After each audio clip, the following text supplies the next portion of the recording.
Good morning, Sava here from Sava Talks Football. It is Monday. There's no Premier League games to look forward to. There's nothing. There's no cup games. There's no League Cup, FA Cup, Champions League, Europa League, Conference League. It is World Cup time. So before we move on to that for the rest of this week, we've got a lot of World Cup content coming up for you guys in the next 6 weeks. But before we do that, I wanted to talk to you today about Cristiano Ronaldo. As you can see, I've entitled this Cristiano Ronaldo and his pram full of toys. Guys and girls, tell me, what do you think? He's employed by Manchester United. He's employed by them currently and has gone and done a live interview behind their back with Piers Morgan talking about the lack of direction at the club. It's not the same club that he left. He doesn't know what's going on. The executives at the top, the hierarchy, broken promises. Now, I don't know where people sit with this. There's a number of ways to look at this, and this will definitely be one of those situations that rumbles on for weeks and weeks. But for me, this is all very much me. I want to be centre of attention. You finally got Man United looking like they're pulling in the same direction. You've had a club for 6, 7, 8 years now, or however long ago since Fergie left, where there's not really been any cohesion, any plan, any transfer plan.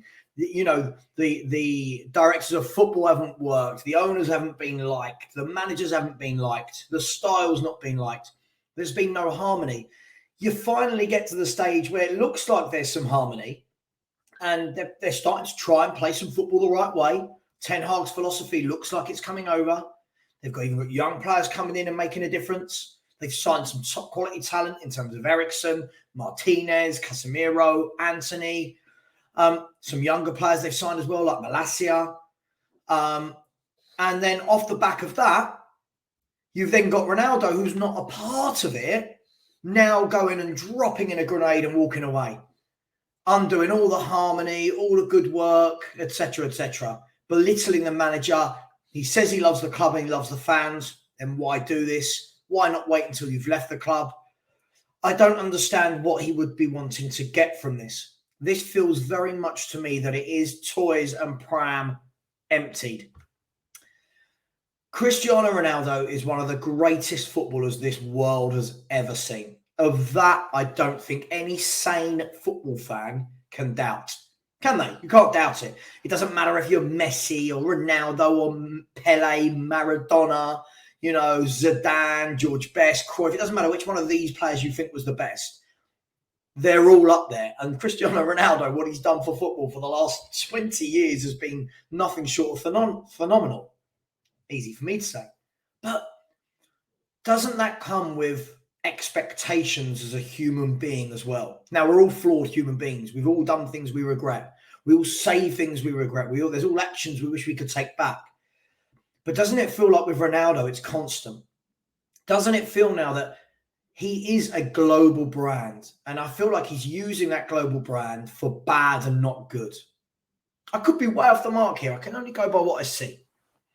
But surely, he's 37, 38, whatever he is, surely he should be at that club now. Please ignore the pug in the background. Surely he's 37, 38. He should be at that club now as a role model for the younger players. The players looking up to him in that dressing room, pumping the players up, helping them win.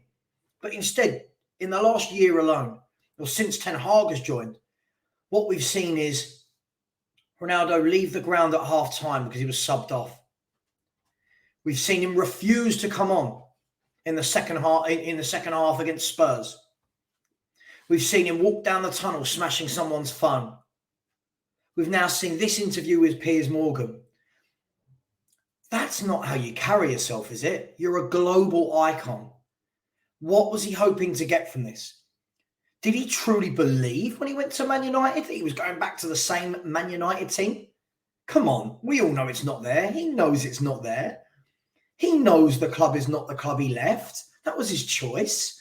He didn't kick up this fuss when he was signing his 500-600 grand a week deal to go back to Man United. But now that he's out of favour, now the team's doing well without him, he kicks up this fuss. I just feel that it's a really bad look for for younger fans, even for older fans. Let's be honest, it's a bad look. Is that what we want? Is that what we want the kids of today growing up to think, that, oh, I'm big time, I can do what I want? I mean, the fact that he did it with Piers Morgan, we know what Piers Morgan's like, but the fact that he's done that in cahoots with Piers Morgan, just as a World Cup's about to start, and Man United are literally 3 points off top four with a game in hand. Do you know what I mean? It's things are going well for Man United this season. Lots of people didn't even think they'd be in the race for a top four place, and they are. They're firmly there. I think they will probably get it because they will add in January. He's belittled Ten Hag, who I think has done a wonderful job. If we look at it, Ten Hag's gone into a club that had no ethos, no direction, and has kind of galvanised them. And what I think is what Ronaldo's been shown here, probably for one of the first times in his career, is he's been shown that he's not the boss, Ten Hag's the boss, and his plan doesn't involve Ronaldo, and Ronaldo doesn't like it. So kudos to Ten Hag for that, because that's what the managers before him didn't do. Solskjaer didn't do it with players. Rangnick didn't do it with players, certainly didn't do it with Ronaldo. Ten Hag's doing that, building his own Man United. And obviously, I'm not a Man United fan, so I'm not speaking from the outside in, speaking to my Man United mates. But just because your name is Ronaldo doesn't allow you to get away with this sort of behaviour. He says he wants the best for the club and the fans, but I don't believe that's true. How can you when doing this? He's now going to bugger off with Portugal for the World Cup and leave all the questions now to be asked of the club in every press conference they have. Ten Hag's going to be asked about this time after time after time. So what do we want to show our kids? What do we want to show the world when we're that level of hierarchy? When we're an icon like Ronaldo, what do we want to show? Because I don't see other global stars. I don't see Harry Kane doing this. Harry Kane could.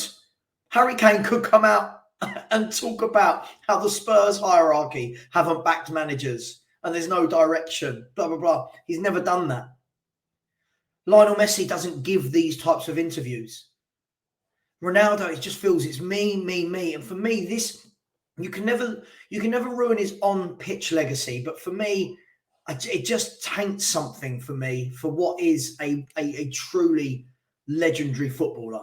And the words world-class and elite get used far too easily by football fans. But Ronaldo's been in that bracket for donkey's years. Just disappointing. This is just me coming at it from a football fan point of view. I'm not digging at Man United. As I said, I've praised Man United in this video for where they're heading towards. This is just me as a football fan. Look, leave your thoughts. Let me know what you think. Should he be acting like this? Has he done anything wrong? I'm not saying there isn't an element of truth in some of the things he's been saying, but is it good timing? Should he have done it? Who gains from it? Does it harm Man United's reputation? Does it harm Ronaldo's reputation? Does anyone care? Leave your thoughts and subscribe. Tomorrow, we're going to be talking about World Cup. We're going to be talking about who's going to win this thing. Who is going to win it? It's a World Cup like no other. Yeah, I know who my favourites are, but I'll be talking about that with you good people tomorrow. And when we do the Spurs review on Sunday night, we won't be calling it the Spurs review. We will be calling it the World Cup review.